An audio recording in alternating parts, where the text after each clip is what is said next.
Hello everyone, I am Shivam Gupta, owner and founder of 3D Learning Academy in Mockzone. So guys, today's video is going to be very important for those who are appearing for SRCC GBO 2021 exam because I am going to discuss DI set of last year. Guys, DI की काफ़ी queries आ रही थी कि DI का paper solve करना है.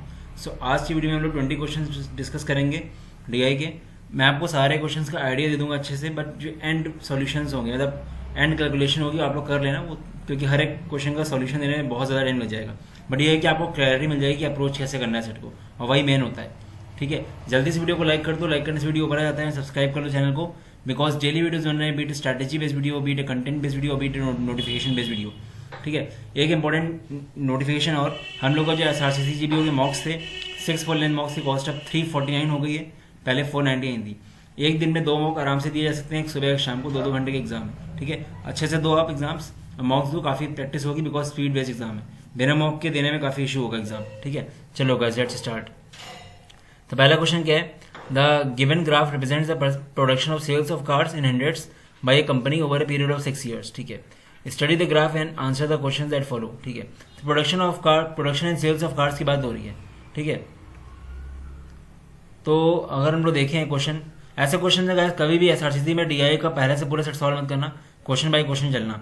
The total sales of cars in 2014 and 2016. तो sales वाला ऑरेंज वाला है, प्रोडक्शन ब्लू वाला है, इसको याद रखना हमेशा, कंफ्यूज मत होना. 2014-2016 में सेल्स की बात कर रहा है ना ऑरेंज वाले की, तो 530 प्लस 470 ये हमारा हो गया 1000 हमारी हो गई सेल्स. ठीक है, is approximately what percentage of total production of cars during 2013 and 2015 to 2018. मतलब 2013 का देख लो प्रोडक्शन 550 प्लस, अब ये कहाँ से कहाँ तक जाएगा? 2015 से 2018 तक पूरा ये प्रोडक्शन जाएगा. तो 720 प्लस 700 प्लस 680 प्लस 650 ये चारों को ऐड कर देना और डिवाइड करके इंटू 100 कर दो, ये आपका आंसर आ जाएगा. ठीक है, सिर्फ आपको कैलकुलेशन करना है. ठीक है, दूसरा क्वेश्चन क्या है?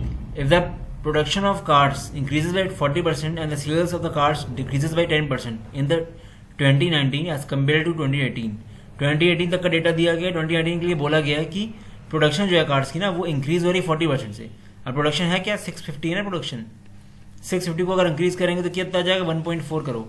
40% इंक्रीज मतलब 1 प्लस 40/100 मतलब 1.4 हो गया. ये आपका आ गया 2019 का प्रोडक्शन. ठीक है, and sales of cars decrease हो रही है, तो 700 इंटू 0.9 कर देंगे, 1 माइनस 10% है ना. तो ये आ गया आपका 630. ये आपका मान लो प्रोडक्शन आ गया, ये आपका आ गया सेल्स. ठीक है, तो पूछ क्या रहा है? By what percentage will the production of cars be more than that of sales of cars in 2019. Production sales से कितना ज़्यादा है? तो गैस जब भी कंपेयर करो ना किसी से, वो हमेशा नीचे आएगा. मतलब हो जाएगा production minus sales upon sales into 100. मतलब ये प्रोडक्शन आपका निकल के आएगा ये माइनस सेल्स 630 अपॉन 630 इंटू 100. ये जो भी आंसर आएगा वो आपका आंसर होगा. ठीक है, कभी भी कंपैरिजन वाली चीजें आए तो जिससे आप कंपेयर करो जो रेफरेंस है वो हमेशा नीचे आता है, रखना आप. ठीक है, the ratio of total sales of cars in 2015 and 2016. 2015 and 2016 की सेल्स देख लो क्या है. सेल्स ऑरेंज वाली है. 15-16 की सेल्स क्या है? 650 plus 470, 650 plus 470 upon two the total production of cars in 2014 and 2017. ये इजी है. 2014-2017 का प्रोडक्शन निकाल लो. 600 प्लस 680, ये जो रेशियो आएगा ये आपका आंसर हो जाएगा. 0 सबसे कैंसिल कर दो, ऐड कर लो, आंसर आ जाएगा. ठीक है, ये सेकंड सेट क्या है? Study the information given in the table and the graph. ठीक है, तो क्या बोला गया है कि the following table shows the monthly income in thousands of rupees of 3 men Ashok, Bilal, Chaman की सक्सेसिव मंथ्स की अक्टूबर, नवंबर, दिसंबर की वो मंथली इनकम दी गई है. ठीक है, ग्राफ को जितनी कॉम्प्रिहेंड करो उतना ईजी रहेगा. The following bar graph shows the monthly savings of 3 men. ये सेविंग का as a percentage of the monthly income, मतलब ये परसेंटेज दिया गया है. 35% सेविंग है. जैसे कि कैसे इंटरप्रेट करोगे इसको? अशोक के बारे में बोला गया है, अशोक ब्लू कलर का अक्टूबर, ऑरेंज नवंबर एंड ग्रे दिसंबर. मतलब अशोक की 35% ऑफ द इनकम जो है वो सेविंग है, 50% अक्टूबर की है, नवंबर के केस में 50% है और दिसंबर के केस में 30% है ऑफ टोटल इनकम. यहाँ से मतलब आप इनकम लो और ये इसका परसेंटेज दिया गया है. सपोज करो आपको निकालना है कि अशोक की अक्टूबर की सेविंग्स कितनी है, तो कैसे निकालोगे आप? अशोक की इनकम क्या है अक्टूबर की, ये देख लो आप, 60 इनकम है, ठीक है, तो सेविंग कितनी हो जाएगी? 35% ऑफ 60, ये इसकी सेविंग हो जाएगी। मतलब एक तरह से आपने अगर 100 रुपये कमाए और 35 रुपये सेव किए, ये चीज़ है। आपको पूछेगा एक्सपेंडिचर कितना हुआ, खर्च कितना किया। अब आपने अगर 60 रुपये कमाए हैं और 35 रुपये सेव किया, तो आपने जो बचा 60 माइनस 35, वही तो आपने सेव खर्च किया होगा 25। तो बस ये है, यहाँ पे लिखा भी total income equal to savings plus expenditure. गैस डीआई में हमेशा जो चीज़ दी है वो मानना, अपने आप एज्यूम मत करना कुछ, ठीक है, दिया रहेगा ये, ठीक है। तो ये आप कॉम्प्रीहेंड कर लिया आपने कि होता क्या है, ये कोई बहुत बड़ा नहीं है। अब क्वेश्चन देखो, थोड़ा टफ है। If total amount of, tough क्या है, लेंदी है। If total amount of savings of Ashok over 3 months as a percentage of his total income in these 3 months is P%, ठीक है। तो आप क्या करो, टोटल अमाउंट ऑफ सेविंग निकालो अशोक की 3 months की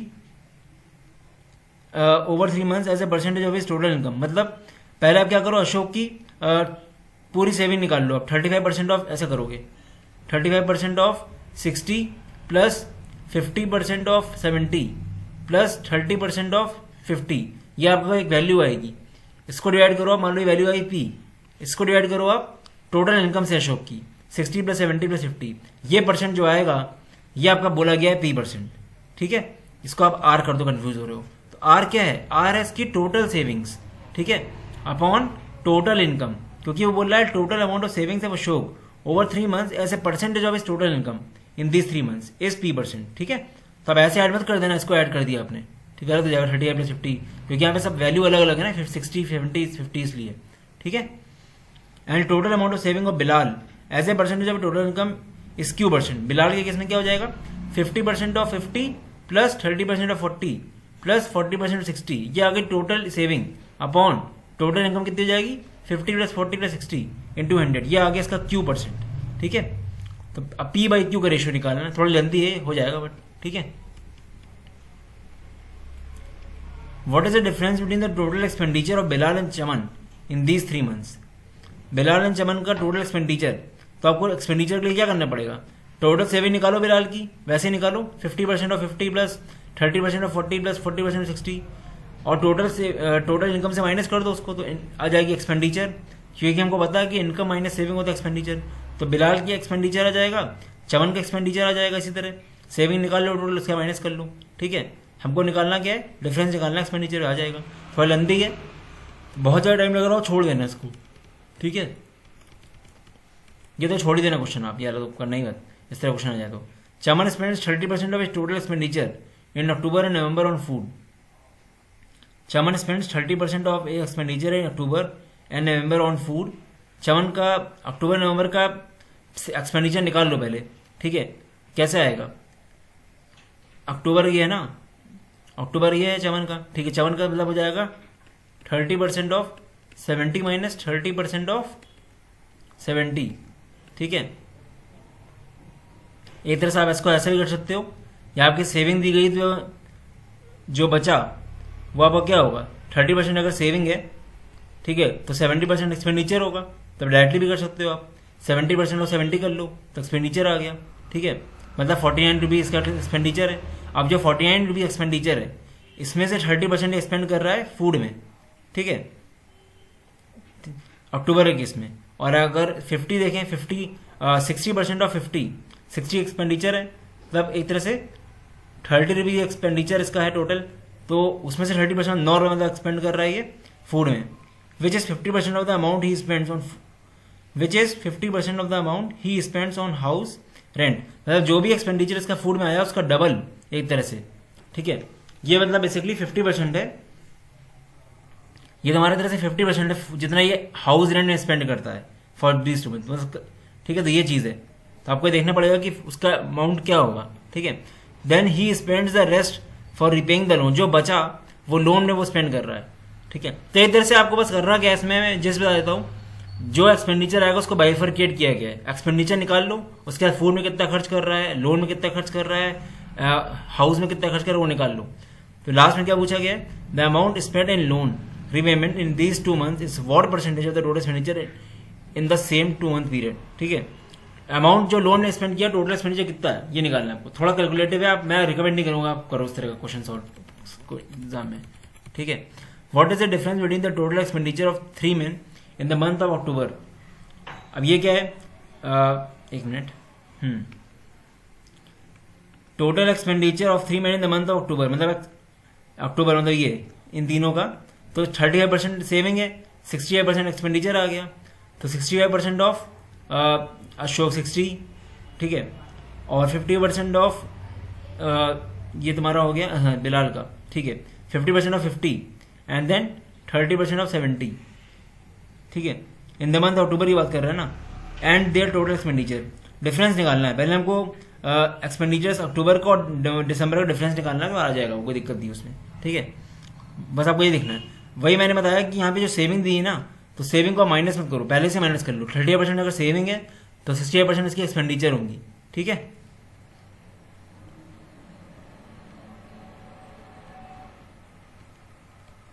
ये क्या है, approximately what percentage of total income by 3 men in the November, नवंबर जो है ऑरेंज, ये approximate what spent on by them in the same month, approximately what percent of total income by 3 men in November is spent by them in the same month, मतलब कितना वो expense कर रहे हैं, एक्सपेंडिचर ही निकालना है हमको यहाँ पे, ठीक है, ठीक है, तो ये निकल आएगा कितना परसेंट ये लोग टोटल मिला के एक्सपेंड करें, टोटल मतलब total expenses upon total income, ये निकाल लो, ऐड करके परसेंटेज निकाल लो उसका, तो ये आ जाएगा आपका 58%, ठीक है।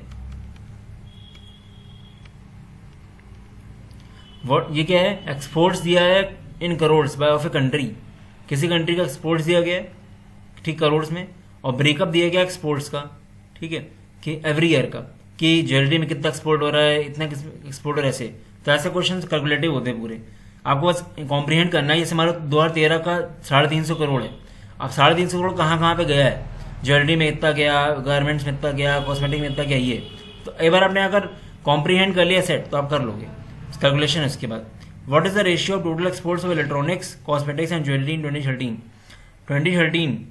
क्या क्या बोल रहा है, electronics, cosmetic, jewellery, electronics, cosmetic, jewellery, ये वाला मतलब ये आपका हो गया 19%, फिर आपका 12%, मतलब 31% हो गया, एंड कॉस्मेटिक्स बचा, कॉस्मेटिक आपका 11% हो गया, 42%, ठीक है, to that of total 42% of 350 crore, ठीक है, upon total exports of garments in 2017 and 2018, 2017-2018 का गारमेंट्स का निकालो, गारमेंट्स ये है ऑरेंज वाला 28%, ठीक है, उसके बाद रेशियो ले लो, दोनों का आ जाएगा। बहुत ज़्यादा कैलकुलेटिव आई पिछली बार, ठीक है, तभी सेट कट ऑफ कम गया था, 370 गया था कट ऑफ जनरल का, एंड 340 गया था उसका, ये तुम्हारा EWS का, ठीक है।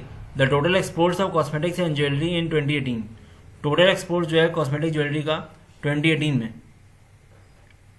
ये दोनों का 2018 का, मतलब एक तरह से मान लो ज्वेलरी तुम्हारा कितना दिया है 19%, कॉस्मेटिक का दिया गया है 12%, 11%, 30% of 2018, 30% of 440 crore is what percentage more than total exports of garments and electronics, मतलब ये जो वैल्यू आएगी पहली वाली और जो गारमेंट्स इसकी वैल्यू आएगी, फिर देखोगे वो कितना ज्यादा है इससे, मतलब अगर पहला वाला केस P है और दूसरा केस Q है, तो P minus Q upon Q into 100 निकालना है हम लोगों को, ठीक है, ये बोल रहा है व्हाट परसेंटेज मोर देन, ठीक है, तो ये निकालना है। The total export of garment in 2014 and 2015, garments का टोटल एक्सपोर्ट्स, ठीक है, मतलब orange 28% of 270 crore plus 28% of 280 crore is what percentage of total exports in 2018, ठीक है, ये इजी थोड़ा सा कर सकते हो वाला, अपॉन 440 करना है आपको। The average exports in crore of jewellery 2013 से 2018 तक का ज्वेलरी का एक्सपोर्ट्स निकालना है आपको, ठीक है, इज क्लोजेस्ट टू, तो यहाँ पे आपको एवरेज पूछा गया है, तो आप बस सबका वो निकाल के डिवाइड कर दो, कितने साल हैं, 6 साल हैं, 6 साल से कर दो डिवाइड, तो आ जाएगा आपका एवरेज एक्सपोर्ट, ठीक है। मतलब क्या करोगे आप 12% ऑफ 12% ज्वेलरी है ना, नहीं 19% jewellery, 19% of 350 crore plus 270 crore plus 280 crore ऐसे करके अपॉन 6, ठीक, तो एवरेज आ जाएगा इसका, ठीक है। The total exports of textile in 2016 and 2017, textile कौन सा है, टेक्सटाइल आपका है yellow 30%, 30% of 2016 plus 2017, 275 plus 375 into 30% is approximately how many times the total export of garments and electronics. ठीक है, तो कितना गुना है वो। ठीक है, तो ये जब आपका आ जाए ये वाला पार्ट, मान लो ये पार्ट क्यू है तो क्यू अपॉन पी कर देना, आपको आ जाएगा कितना टाइम्स है। ठीक है, ये क्या है, revenue in crores of a company from sale of 5 products A B C D E in 6 years. ठीक है, तो ऐसे मान लो ए है, ए का रेवेन्यू 100 करोड़ है 2013 में। ठीक है, 104 करोड़ है ऐसे। ठीक है, ऐसे बी का है, सी का है। What is the ratio total revenue of a company from the sale of product A in 2016, 17, 18। 16, 17, 18 में पूरा ऐड कर दो। ठीक है, to the total revenue from the sale of products in 2013। क्या बोला है, हाँ, total revenue from the sale of all products, मतलब इसका मतलब ये तीनों एडिशन अपॉन इतना इंटू 100 करो, रेशियो लोग तो आ जाएगा। ठीक है, इजी है ये। The total revenue of the company from the sale of product C in 2013, 15 and 18।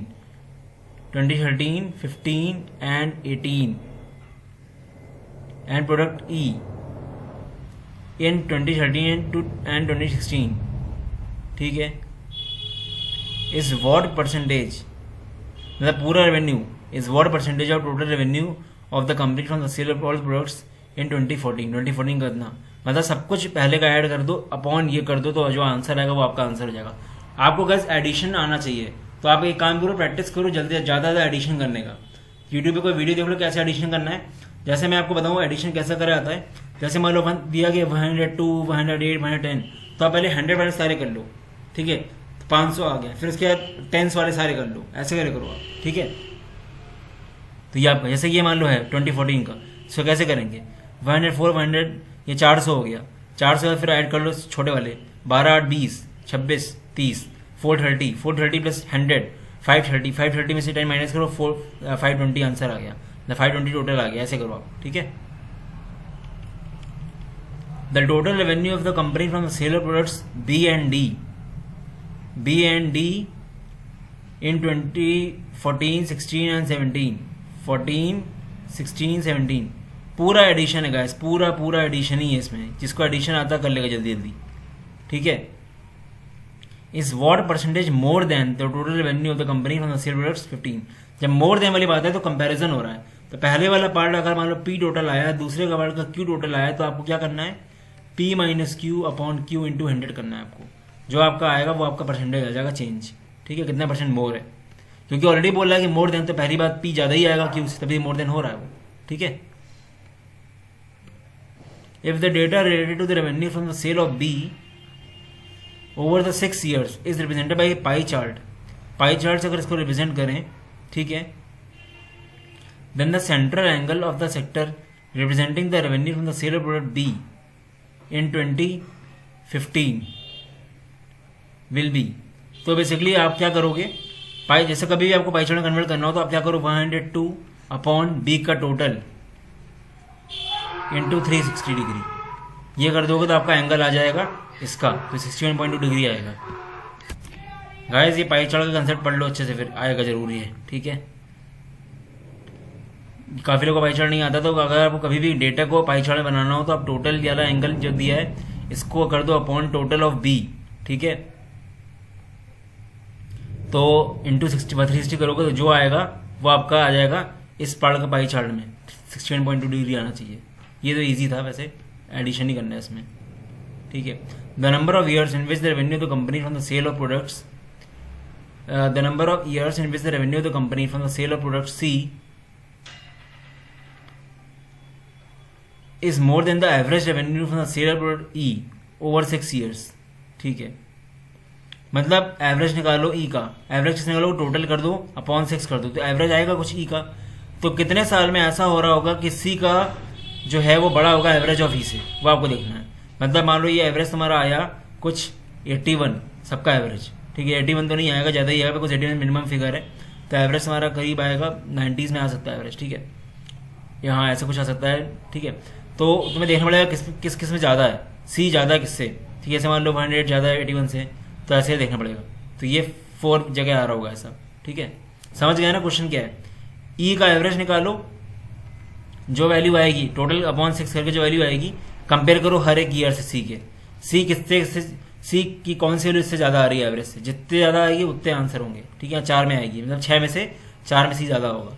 ठीक है गाइस, मेन मोटिव मेरा है आपको समझाना, कैलकुलेशन आप कर ही लोगे। ये क्या है, study the given graph which shows the performance of students in 6 schools P Q R S T and you and the answer the question. ठीक है, तो परफॉर्मेंस ऑफ स्टूडेंट्स है 6 स्कूल्स में। ठीक है, तो ये पी है, ये क्यू है, आर एस टी यू है, ये क्या है, पास विद डिस्टिंक्शन 280 बच्चे हाँ पास हुए हैं। नंबर ऑफ स्टूडेंट्स हो रहा है ना, ये इतने बच्चे पास हैं डिस्टिंक्शन से, ऑरेंज वाला बोल रहा है पास्ड हैं। ठीक है, and total number of students हैं ये 900। ठीक है, तो ये हमारा है what is the ratio of total number of students who failed in school P T and U, कितने बच्चे फेल हुए, to the number of students who pass in school Q. What is the ratio of total number of students, what is the ratio of total number of students who failed in school P T and you, P T and you. ठीक है, fail करने के लिए total passed, total number students अगर ये हैं और passed with distinction इतने हैं 280 एंड सिर्फ पास हैं 500। ठीक है, तो माइनस कर दो 900 को इनमें से, तो तुम्हारा फेल्ड आ जाएगा वो। ठीक है, फेल्ड कितने हुए। ठीक है, बस यहाँ पे आप एक चीज का कंफ्यूजन है कि पास्ट के अंदर भी पास विद डिस्टिंक्शन वाले होंगे कि नहीं होंगे, क्योंकि पास सभी हैं, ये भी पास है, ये भी पास है, तो ये हल्का सा कंफ्यूजन है। तो एक बार आप चेक करके देख लेना कि उनको क्लियरली बताना चाहिए। मेरे ख्याल से तो लॉजिकली यही है कि 500 टोटल पास हैं, इसमें से डिस्टिंक्शन वाले भी इंक्लूड होने चाहिए। ठीक है, प्रैक्टिकली होगी, कोई अगर पास है तो डिस्टिंक्शन से पास है अलग चीज़ है, उसी के अंदर तो आएगा वो। तो मेरे ख्याल से 900 में से 500 बच्चे पास होने चाहिए, 400 होने चाहिए। तो आप जरा सा मैच करके देख लेना आंसर उस केस में। ठीक है, अगर आपका आंसर मैच कर रहा होगा तो ठीक होगा वो फिर। ठीक है, क्योंकि प्रैक्टिकली तो यही पॉसिबल है ना कि इतने बच्चे अगर पास हैं तो उसी के अंदर ही तो आएंगे पास विद डिस्टिंक्शन वाले, ये चीज़ है बस। ठीक है, हल्का सा कन्फ्यूजन हो सकता है इस केस में। In how many schools is the pass percentage at least 72%।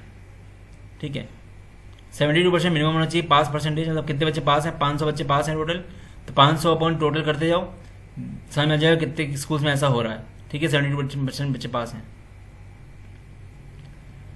ठीक है, तो गाइस ये हमने 20 क्वेश्चंस कर लिए हैं, इस साइड में 20 करेंगे, ज़्यादा लंबा नहीं करेंगे वीडियो। नया वीडियो आ जाएगा उससे हम लोग बाकी 20 क्वेश्चंस करेंगे। आई गेस आपको क्लैरिटी आ गई होगी, अब सॉल्व आप भी करना है और एडिशन के कुछ तरीके अपनाओ कि मतलब एक कॉपी में लिख लो बहुत सारे, या एडिशन टेस्ट देखो नेट में कोई मिल जाए आपको, जैसे आपको खूब सारे फिगर्स तुरंत ऐड करनी हो तो आपकी सीट बनेगी, क्योंकि बेसिक ही चीज़ आपको आनी चाहिए डीआई करने के लिए। क्योंकि देखो कितने भी सेट में कोई बहुत बड़ा लॉजिक नहीं लगा था, बेसिक ही लॉजिक लगे थे, बट जिसको कैलकुलेशन आएगी वही कर पाएगा। कैलकुलेशन आपको प्रैक्टिस करके ही आएगी, कोई वीडियो देख के ज़्यादा नहीं आएगी, करना पड़ेगा खुद। ठीक है, तो स्पीड टेस्ट देखो आप, बैंकिंग वगैरह में काफ़ी मिल जाएंगे। चलो guys, all the best, bye bye.